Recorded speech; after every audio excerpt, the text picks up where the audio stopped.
Hi, I'm Wyeth Jessee, Superintendent of Shelton Schools.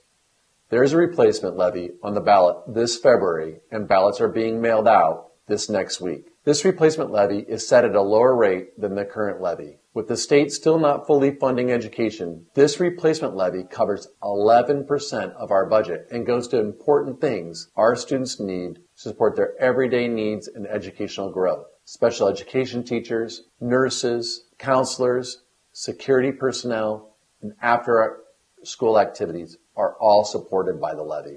As the largest employer in Mason County, this levy supports nearly 100 jobs. Please get the facts from our website or carefully read over the levy guide we mailed out. The pandemic was tough on our families, and our students experienced a lot of learning loss. This replacement levy supports the future outcomes for our students.